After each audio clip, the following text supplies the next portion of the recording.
ప్రైజలాడండి. పరిశుద్ధాత్మ దేవుడు జ్ఞాపకం చేసినటువంటి మాటతో మరి మీ ముందుకు వచ్చాను. నిర్గమకాండము 17వ అధ్యాయము 8వ వచనం. తర్వాత అమాలేకీయులు వచ్చి రెఫీదీంలో ఇశ్రాయేలుతో యుద్ధము చేయగా, ఈ రెఫీదీంలో అమాలేకీయులు వచ్చట ఇశ్రాయేలు ప్రజలతో యుద్ధం చేస్తున్నారంట. ఆ కాలంలో మరి చాలా యుద్ధాలు జరిగేవి. ఇక్కడ కూడా చూస్తే మరి ఇశ్రాయేలు ప్రజలతో యుద్ధం చేయడానికి అమాలేకీయులు వచ్చారంట. మనతో కూడా చాలామంది యుద్ధం చేయాలని అనుకుంటూ ఉంటారు. మన ముందు నిలబడి యుద్ధం చేసేటటువంటి వ్యక్తులతో మనం గెలవగలుగుతామేమో, కానీ వెనుక నుంచి చేసేటటువంటి వ్యక్తులతో మనం గెలవలేకపోవచ్చండి. ఎందుకంటే మనకు తెలియదు కాబట్టి. వారి వెనుక ఎంత యుద్ధమో ఎంత పోరాటం చేస్తున్నారో మనకు తెలియదు కాబట్టి అండి. మన వెనుక చాలామంది మరి ఆయుధాలు మన మీద వెయ్యాలని ప్రయత్నం చేసేటటువంటి వ్యక్తులు లేకపోలేదండి. ఇక్కడ కూడా మరి రెఫీదీంలో దిగారంట. మోషే యెహోషువతో చెప్తున్నాడు, మనుషులను ఏర్పాటు చేసుకొని బయలుదేరి వెళ్ళి అమాలేకులతో యుద్ధం చేయమని మోషే మరి యెహోషువతో మాట్లాడుతూ అంటున్నాడు, నేను దేవుని కర్రను తీసుకొని ఆ కొండ శిఖరం మీద నిలుస్తాను అంటున్నాడు. అలానాడు చాలా మంది మరి కొండల్లోకి వెళ్ళి ప్రార్థన చేసేవారు, శిఖరాల పైన నిలబడి ప్రార్థన చేసేవారు. ఇక్కడ కూడా మరి మోషే అంటున్నాడు, నేను శిఖరం మీద ఆ దేవుని యొక్క కర్రను తీసుకొని వచ్చి నేను శిఖరం మీద నిలుస్తాను, నీవు వెళ్ళి యుద్ధం చెయ్యి అని చెప్తూ ఉన్నాడండి. అప్పుడు యెహోషువ మోషే చెప్పినట్లు అమాలేకులతో యుద్ధం చేస్తూ ఉన్నాడు. మోషే ఏం చేస్తున్నాడంటే అహరోన్ని మరి హూరును తీసుకొని కొండ శిఖరం పైన ఎక్కి వెళ్ళాడండి. ఆ కొండ శిఖరం మీద వెళ్ళినప్పుడంట ఆయన చేతులు పైకెత్తినప్పుడు ఇశ్రాయేలు ప్రజలు గెలిచారంట, చేతులు దించినప్పుడు అమాలేకీయులు గెలిచారంటండి. చూడండి, మనము నిత్యము మన 2 చేతులు పైకెత్తి నిరంతరము దేవుణ్ణి మనం ప్రార్థిస్తూ జీవించాలండి. ఇక్కడ చూడండి, యుద్ధం కొరకు మోషే 2 చేతులు పైకెత్తి మరి దేవుని వైపు చాపుతూ నిలబడుతూ ఉన్నాడు. అయితే మన జీవితంలో కూడా చాలామంది ముందు నుంచి పోరాటం చేయొచ్చు, వెనుక నుంచి పోరాటం చేయొచ్చు, ముందు నుంచి యుద్ధం చేయొచ్చు, వెనుక నుంచి యుద్ధం చేయొచ్చు. అయితే మనం నిరంతరము మనం ఆకాశం వైపు చేతులు ఎత్తి మనం ఆయన వైపు చూసినప్పుడు మనతో పోరాడే వారితో దేవుడు పోరాడి మనల్ని గెలిపించేటటువంటి ఆ అనుభవంలోకి మనల్ని దేవుడు తీసుకెళ్తాడండి. ఇక్కడ ఎప్పుడైతే మోషే చేతులు ఎత్తాడనంట ఇశ్రాయేలు ప్రజలు గెలిచారంటండి. మనం గెలవాలంటే మనము 2 చేతులు పైకెత్తి మనం దేవుని వైపు చేతులు చాపుతూ ప్రార్థించేటటువంటి ఆ కృపను మనం పొందుకోవాలా.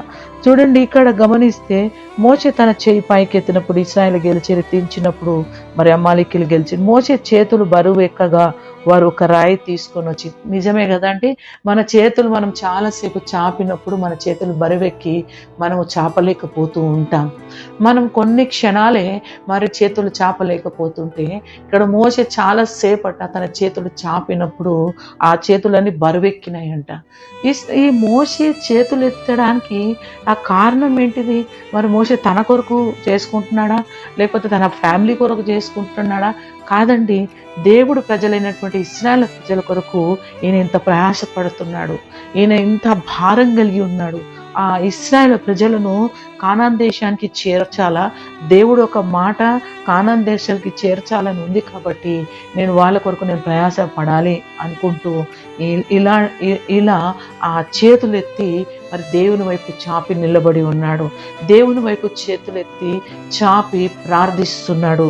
దేవా, మరి యుద్ధంలో మీరే మాకు గెలుపునివ్వాలని ప్రార్థన చేస్తున్నాడు. నీకు ఈరోజు గెలుపు కావాలంటే నీ చేతులు మరి చాపి దేవుని వైపు చూస్తూ ప్రార్థించినప్పుడు మరి నీతో పోరాడే వారితో ఆయన పోరాడి నీకు విజయము దయచేసేటటువంటి దేవుడండి. మోషే చేతులు బరువెక్కగా వారు ఒక రాయి తీసుకొని వచ్చి దాని మీద కూర్చుంటుటకై దాన్ని వేసి అహరోను హూరును ఒకడు ఒక పక్కన ఒకడు ఒక పక్కన చేతులు ఆదుకొనగా అతని చేతులు సూర్యుడు అస్తమించు వరకు నిలకడగా ఉండెను. చూడండి, అహరోను హూరు కూడా ఏం చేస్తున్నారు? ఆ చేతులు ఒకవైపు ఒకరు ఆ సపోర్ట్ చేస్తూ నిలబడి ఉన్నారంట.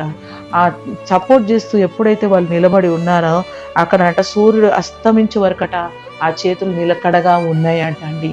చూడండి, ఎంత కష్టపడుతున్నారు, ఎంత వాళ్ళు ప్రయాసపడుతున్నారు. మరి ఈ ఇశ్రాయేలు ప్రజల కొరకు, మరి ఇతరుల కొరకు మనము ఈ ప్రయాసము మనం చేస్తున్నామా? ఇతరుల కొరకు మనము ప్రార్థిస్తున్నామా? మన చేతులు చాపి ఇతరుల కొరకు మనము దేవుని సన్నిధిలో మనవి చేస్తున్నామా? ప్రార్థిస్తున్నామా? సరే, మనను మనం పరిశీలించుకుందాం. అటు తర్వాత యెహోషువ కత్తి చేత అమాలేకుల రాజును అతని జనులను గెలిచెను. చూడండి, మోషే ఎప్పుడైతే చేతులెత్తి ఆయన ఉన్నప్పుడట అక్కడ మరి అమాలేకులతో యుద్ధం చేసినటువంటి యెహోషువ అక్కడ గెలిచినట్లు చూస్తూ ఉన్నాం. మనకి గెలుపు కావాలా, మనకు విజయము కావాలి అంటే మనము ఏం చేయాలంటే 2 చేతులు మనము పైకి చాచి ఆకాశం వైపు మనం ఎత్తి ప్రార్థించినప్పుడు దేవుడు మనకు విజయాన్ని దయచేస్తాడండి. అప్పుడు యెహోవా మోషేతో ఇట్లని, నేను అమాలేకుల పేరు ఆకాశం కింద ఉండకుండా బొత్తిగా తుడిచివేయుదును గనుక జ్ఞాపకార్థంగా గ్రంథంలో దీన్ని రాసి యెహోషువకు వినిపించుము. చూడండి, ఇవన్నీ రాపిచ్చాడు దేవుడు. ఎందుకంటే దేవుడు చేసినటువంటి అద్భుతము తన ప్రజల మీదకి వచ్చినప్పుడు, తన బిడ్డల మీదకి వచ్చినప్పుడు దేవుడు ఊరుకునే దేవుడు కాదండి. కాబట్టి ఇక్కడ చూడండి, ఎప్పుడైతే తన ప్రజల మీదకు తన ఇశ్రాయేలు ప్రజల మీదకి వచ్చినప్పుడు ఆయన ఏం చేశాడంటే మోషే ద్వారా దేవుడు గొప్ప విజయాన్ని అక్కడ ఇచ్చినట్లు మనం చూస్తున్నాం. కాబట్టి మన చేతులు దేవుని వైపు ఎత్తుతూ ఆయనకు మహిమకరంగా జీవించాలి, ఘనకరంగా జీవించాలి. మనం అపజయము పొందే సమయంలో మనం ఏం చేయాలంటే మన చేతులు ఎత్తి మనం ఎప్పుడైతే ప్రార్థిస్తామో మనము అపజయం నుంచి జయము పొందుకునే కృప మనకు దేవుడు దయచేస్తాడని దేవుడి మాటలు మన వినికిడిలో దీవించి నడిపించును గాక.